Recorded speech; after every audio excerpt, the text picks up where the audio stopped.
So this is 3.5, B as in boy, second video in elementary algebra, slope and the equation of a line. And what we're going to do here is we're going to look at some equations rather than just graph things. And one of the equations that we're going to look at is called the slope-intercept form of the equation of a line.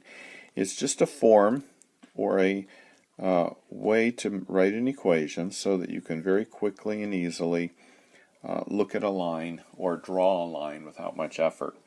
Alright, couple key things here. We have our m, which we've already talked about as being the slope, and we have our b, and our b is the y-intercept. Okay, for this part of your math experience,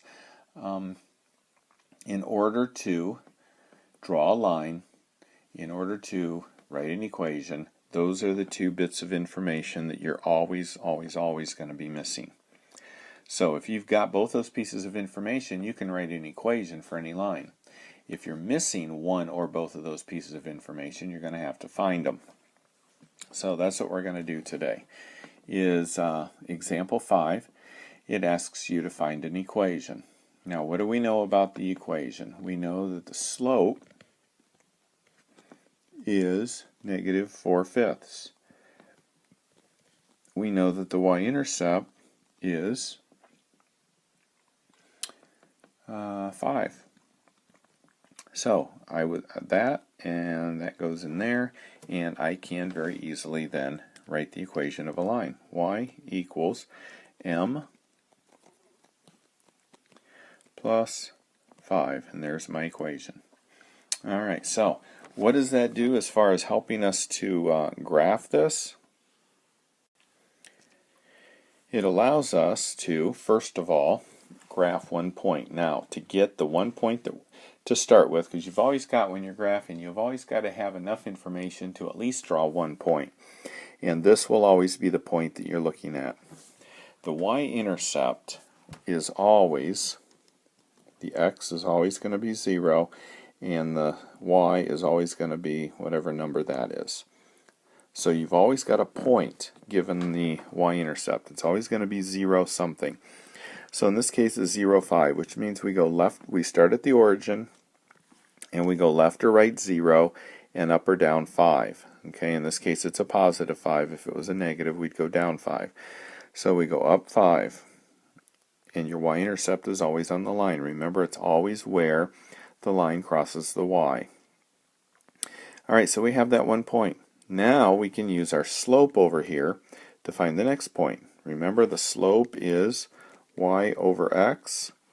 So if we are sitting here, we're going to go a value of 4, up or down. Because it's negative, we're going to go down. 1, 2, 3, 4. So we're right here. And then we go left or right 5. 1, 2, 3, 4, 5. So right there is my other point. Draw a line and I'm done.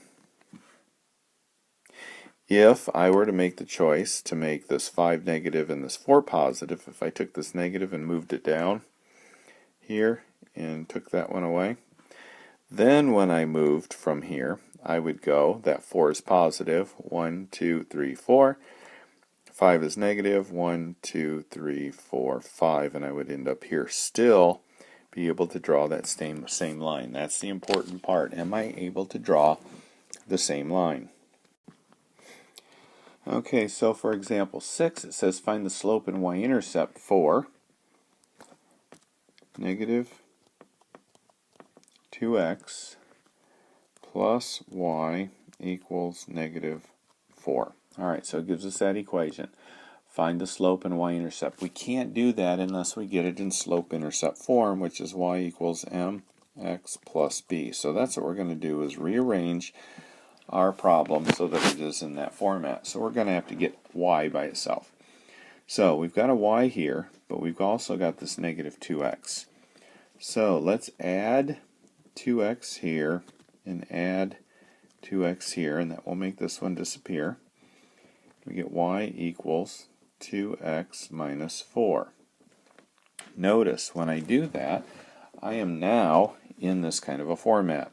A number in front of my x, and then my number without anything right there. So that is the correct format.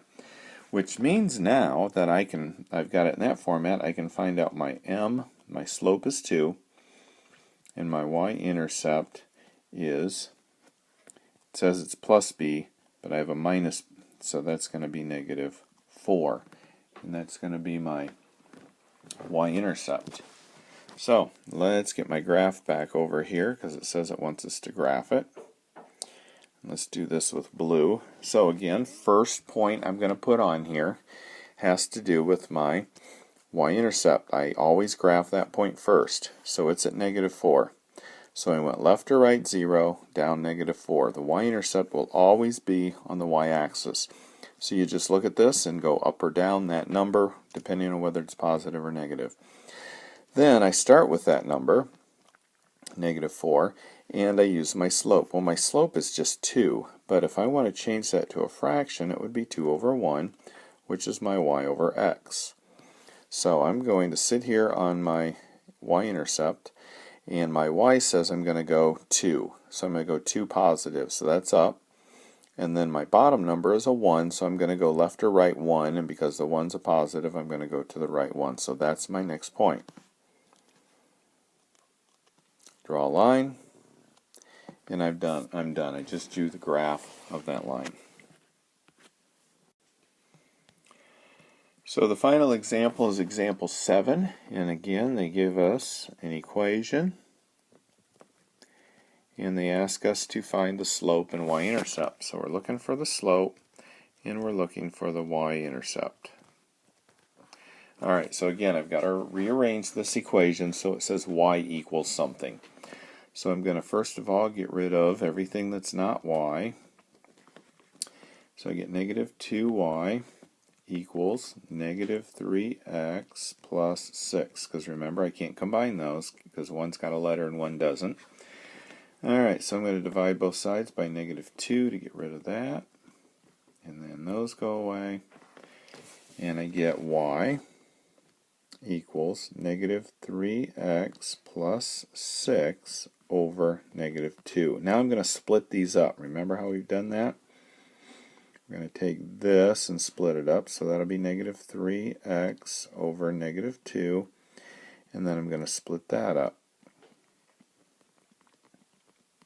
Okay? Now we're going to just kind of clean things up. 2 negatives give you a positive, and a positive over a negative give you a negative. 6 over 2 is 3. So there's my equation there. And now they want us to find the slope and the y-intercept. So they didn't ask us to graph it. Alright, again, my slope is always going to be the numbers in front of my x. So my slope is going to be 3 over 2. Top number over my bottom one. My y-intercept will always be this number here. Now, remember, slope is y equals mx plus b. So my b, this is actually, if I were to rewrite this equation right here, I could write it as y equals 3 halves x plus, because remember it's mx plus b, as 3 halves x plus negative 3. Okay, so this has got to be a plus sign. So if this is a minus, it's the minus that's over here on your y-intercept. So my y-intercept then is going to be negative 3, which means if I were to graph this, because my slope is positive, it's going to go uphill, and my y-intercept is going to start at y equals negative 3, or down 3 from the x-axis. So that's it for exercise 3.5.